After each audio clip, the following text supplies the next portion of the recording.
Allah mengatakan di Quran, kata Allah Subhanahu wa taala, "Ar-rijalu qawwamuna 'ala nisa'i bima faddalallahu bi ba'dhum wa bima faddalallahu ba'dhum 'ala ba'd wa bima anfaqu min amwalihim. Fas-salihatu qanitatu hafizatu lil ghaibi bima hafizallah." Kata Allah Subhanahu wa taala berfirman dalam Al-Qur'an, laki-laki ar-rijalu qawwamuna 'ala nisa.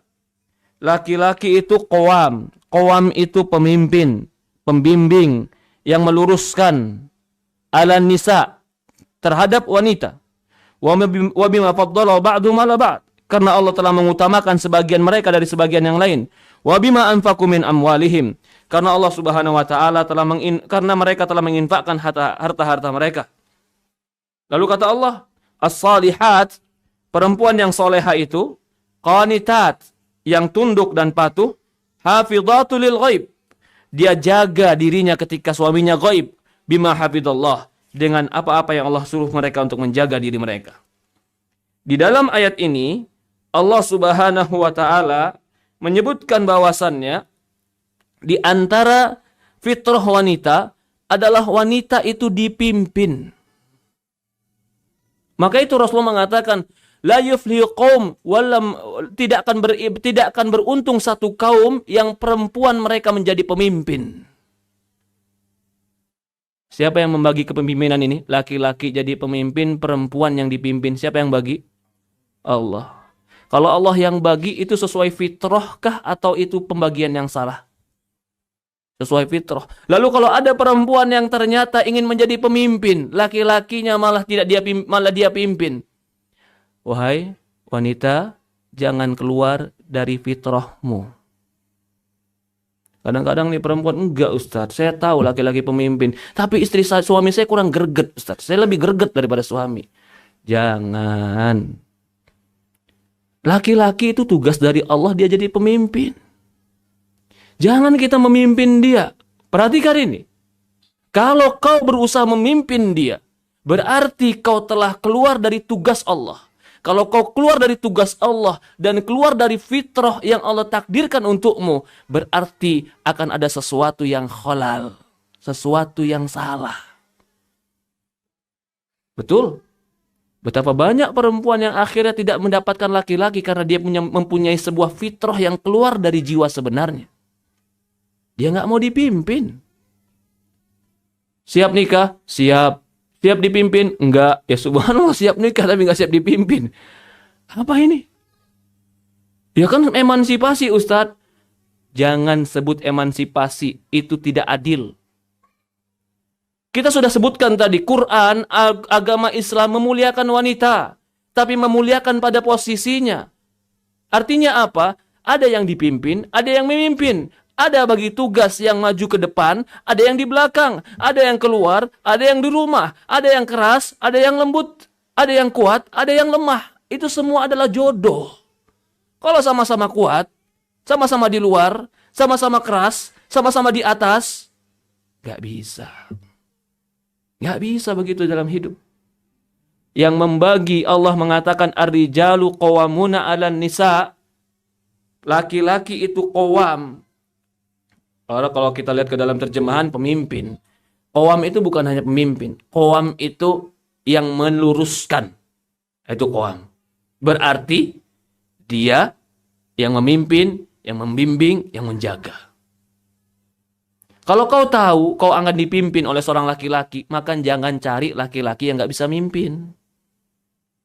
Kalau kau tahu kau akan diatur oleh seorang laki-laki, jangan cari laki-laki yang mengaturmu kepada kejelekan. Kalau kau tahu kau akan dibimbing dan kau harus mendengar kepada pemimpinmu, maka kau harus serahkan dirimu kepada orang yang benar dan jangan serahkan kepada orang yang salah. Itu wanita. Dari inilah Rasulullah mengatakan dalam sebuah hadis, Rasulullah SAW memberikan anjuran, "Unzuri aina kunti fi, fa innahu jannatuki wa naruki." Perhatikan wahai wanita, di mana kedudukanmu di hadapan suamimu. Sesungguhnya dia surgamu dan nerakamu.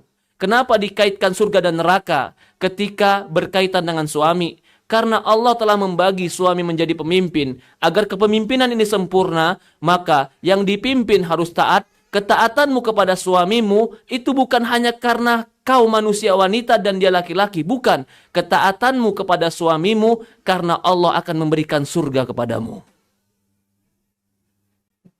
Walaula amura ahadan li an yasjuda li ahadin la amartu mar'ah an tasjuda li zawjiha. Apa kata Rasulullah SAW? Kalau seandainya aku boleh memerintahkan seorang wanita sujud kepada seorang lain, atau kalau seandainya aku boleh memerintahkan seseorang sujud kepada orang lain, ku perintahkanlah seorang wanita sujud kepada suaminya. Bukan maksudnya sujud adalah boleh bersujud, tidak boleh. Tapi di sini ingin menegaskan, ketaatanmu kepada suamimu itu bukan karena kerendahan dirimu, tapi karena Allah yang membagikan tugas ini. Semua orang hidup punya tugas, semua orang hidup punya peran, semua orang hidup punya apa yang telah Allah takdirkan untuk dia. Maka jalanilah tugas dan peran sesuai takdir Allah.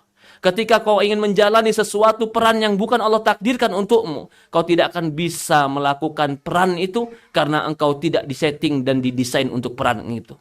Termasuk memimpin dalam rumah tangga. Bukan berarti langsung kita katakan, oh kalau gitu perempuan ikutin aja suami walaupun suami masukin neraka. Enggak boleh. Allah melarang, Rasulullah melarang, taati suamimu. Kalau kau taat pada suamimu, jadikan dia pemimpin. Kalau kau jadikan dia pemimpin, lalu kau dengar dia, kau masuk surga. Jadi ketaatanmu kepada dia di atas kebaikan, itu bukan hanya karena suami, tapi karena Allah. Sehingga ketika kau taat kepada dia, yang membuat kau kuat dan sabar bisa taat, saya bukan cari ridho suami saya cari ridho Allah. Kan sekarang nih banyak nih perempuan, Ustadz ngomong taat sama suami mah gampang Ustadz. Itu kalau suaminya soleh Ustadz. Suami saya kan nggak soleh Ustadz. Jadi ya nggak perlu taat. Coba, adakah dalil Quran atau hadis tidak taat kepada suami dengan alasan suami itu adalah bukan orang soleh? Apa yang Allah janjikan kepada istrinya Fir'aun? Surga. Suaminya siapa, Pak? Fir'aun. Suami kamu Fir'aun atau belum? Hampir, Ustaz. Walau hampir belum sampai ke Fir'aun. Belum sampai ke Fir'aun, dia masih sholat, dia masih syahadat. Iya, cuman Ustaz. Ya udah, jangan pakai cuman. Kamu taat sama dia bukan karena dia, kamu taat sama dia karena Allah. Kalau ini hadir dalam dirimu, ketaatanmu karena Allah, kau tidak pernah melihat apakah dia akan membalas ketaatanmu dengan kebaikan atau kejelekan. Kau nggak peduli. Karena aku taat dan patuh kepada dia. Aku melayani dia karena Allah. Kalau ini terus ada pada dirimu dan kau lakukan, tidak ada laki-laki yang tidak meleleh melihat perempuan yang penuh dengan ketaatan. Banyak laki-laki itu keras. Kalau dia dihadapi dengan perempuan yang keras, bagi laki-laki kekerasan itu biasa. Fisiknya keras, tulangnya keras, suaranya keras, hatinya keras, gak berperasaan, itu laki-laki. Kalau perempuan mau ikut-ikutan keras sama laki-laki, secara desain aja kamu udah kalah. Teriak-teriakan, suara perempuan lebih kalah. Kuat-kuatan panco, ya suami lebih kuat otot daripada dari perempuan. Mau apa? Kalau begitu, bagaimana cara menaklukkan laki-laki? Apakah dengan kekerasan? Bukan. Kau ketika menunjukkan kelembutan, kepatuhan, dan ketaatan, laki-laki bagaimanapun akan luluh di hadapanmu. Ini yang ngomong laki-laki. Tahu bagaimana sifat laki-laki. Kalau ada perempuan, istri yang gak bisa menaklukkan suaminya, berarti dia belum tahu cara menghadapi laki-laki. Saya ketemu orang banyak, Pak. Ada ketemu orang udah ngaji, saya sudah ngaji Ustaz. Oh iya Mas sudah ngaji. Kenapa ngaji? Karena istri Ustaz. Emang kenapa kemana istri? Emang kamu dulu gimana? Aduh Ustaz, dulu mas saya Bang Toyib gak pernah pulang. Bang Toyib aja masih kalah sama saya Ustaz. Bergajulan begini begitu. Tapi istri saya ngeladenin saya kayak tutup mata dari segala kekurangan saya Ustaz. Sampai kalau dia baik sama saya malu sama dia. Bayangkan. Kalau seandainya si istri tadi keras, Bang, kenapa nggak pulang? Gak usah pulang sekalian, nih baju bawa keluar. Kira-kira apa yang terjadi? Dia nggak bakalan cinta sama istrinya. Dibawa keluar dia baju, pergi ke hotel, dia telepon yang lain. Habis itu dia foto sama istrinya. Afwan, maaf, saya sama yang lain katanya. Hancur itu istri. Jangan begitu sama suami. Ar-rijal qawwamuna 'alan nisa. Allah sudah katakan laki-laki itu qawam. Jangan lewati fitrah ini. Jangan kau langgar takdir ini. Kodrat ini harus dijalankan. Karena Allah yang bagi. Karena Allah yang bagi. Kalau mau tahu supaya suami itu baik dengan, walaupun butuh kesabaran, ya sabar. Nama dunia ini sabar. Kalau kamu nggak mau sabar, ya di akhirat nanti. Sebagaimana suami dapat istri juga sabar. Sabar kadang-kadang nggak mandi, ya sabar suaminya juga sama. Kalau nggak mau sabar, jangan tinggal di dunia. Akhirat tempat yang penuh dengan kenikmatan. Dunia ini ujung-ujungnya semua harus sabar. Sampai kapan sabarnya Ustaz? Cuman sebentar sampai ketemu Rasulullah, selesai sabar kita. Ini bahwasannya memang Allah fitrahkan. Ini bukan propaganda, jangan seperti orang kafir. Oh, itu cara-cara Islam aja merendahkan wanita. Tidak, kita bagi job sesuai dengan desain kita yang Allah telah ciptakan. Kamu diciptakan seperti itu, laki-laki diciptakan seperti ini. Ini pembagian Allah. Kalau dijalankan sesuai pembagian Allah, yakin akan ada kiri dan kanan, akan ada kuat dan lemah, akan ada lapang dan sempit, akan ada sehat dan sakit, semua berpasangan. Maka itu istri dikatakan zaujah karena dia pasangan. Zaujah itu artinya pasangan. Maka dikatakan min azwajikum, dari pasangan kalian. Yang namanya pasangan itu kiri dan kanan. Kuat dan lemah, saling menutupi, itu pasangan. Kalau dua-duanya kakinya kanan, gimana mau jalan? Lompat dia, nggak jalan dia. Dua-duanya kanan. Lah hidup begitu juga. Di rumah tangga itu berpasangan. Ada yang cari bola, ada yang nangkep bola. Ada yang cari makan, ada yang masakin. Ada yang cari uang, ada yang mengelola. Itu bagi pembagian. Kalau dua-duanya cari uang, yang ngelola siapa? Kalau dua-duanya di rumah, yang nyari siapa? Allah telah bagi itu. Ketahuilah wahai wanita, Allah telah menjadikan laki-laki pemimpin. Pembagian ini hanya untuk kebaikan dalam rumah tangga. Maka posisikan dia sebagai pemimpin. Kadang-kadang perempuan ini nggak memposisikan laki-laki sebagai pemimpin. Ini saya cerita sajalah. Walaupun sedikit dan jarang, tapi kenyataan. Beberapa minggu yang lalu ada habis kajian keluarga, saya ditarik sama bapak-bapak. Ustaz, maaf Ustaz, saya mau ngomong. Silahkan. Dengan mata berkaca-kaca dia bilang, Ustaz, saya poligami atau enggak ya? Kenapa kamu? Istri saya kalau lagi marah gaplok wajah Ustaz. Ya subhanallah. Itu istri gaplok wajah. Untung laki-lakinya sabar itu.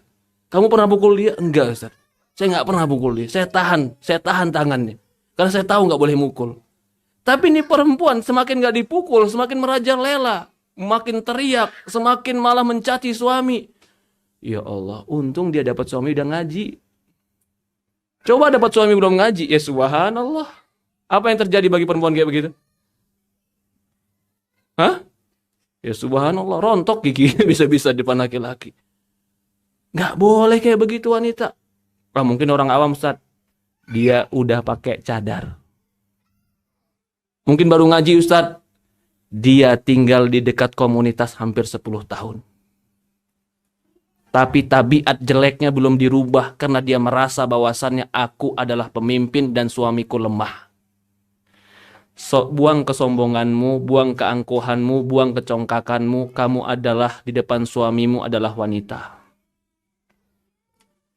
Rasulullah pernah menceraikan seorang perempuan yang congkak. Pernah. Siapa bilang Rasulullah nggak pernah menceraikan wanita? Rasulullah pernah menceraikan seorang wanita. Bahkan ini wanita belum disentuh sama Rasulullah, sudah dibayar mahar yang mahal. Karena dia perempuan cantik, keturunan bangsawan, dia cantik, keturunan bangsawan, dan dia kaya. Maka Rasulullah memberikan mahar kepada dia sesuai posisi wanita ini. Begitu diberikan mahar ini, masuk kamar bersama Rasulullah, dia cemburu dengan Rasulullah karena Rasulullah punya istri yang lain. Apa dia bilang? A'udzubillahi minka. Aku minta perlindungan kepada Allah dari engkau. Maksud dari siapa? Muhammad. Kita biasanya ta'awud ke siapa? Ke seton. A'udzubillahi minasy syaiton. Dia ta'awud kepada Rasulullah. Disebutkan oleh para ulama membahas tentang wanita yang dicerai ini. Kata para ulama, ini wanita yang kibar. Wanita yang sombong, merasa cantik, merasa kaya, merasa keturunan bangsawan. Sehingga dia tidak menghargai suaminya. Ketika Rasulullah mendengar itu, Rasul cuma menjawab, engkau telah terlindungi dari apa yang engkau telah berlindung kepada yang sangat besar, maka engkau terlindungi. Maksudnya apa? Muhammad tidak akan pernah menyentuh dirimu. Cerai. Jangan dikira Rasulullah nggak pernah menceraikan wanita. Siapa yang diceraikan? Cantik itu perempuan. Baca buku para ulama. Kaya itu perempuan. Rasulullah istri Rasulullah SAW itu nggak ada yang jelek. Sauda gimana? Sauda tua tapi bukan jelek. Karena tua itu usia. Semua orang akan tua. Begitupun perempuan ini. Tapi kenapa dicerai? Dia cantik, dia kaya, dia bangsawan, dia sombong. Angkuh depan suaminya. Rasulullah menceraikan dia. Kecantikan akan pudar, kekayaan akan habis, kebangsawanan tidak bisa membuat kenyang. Tapi kelembutan, khidmat, pelayanan, servis, itu yang membuat cinta terus bersemi.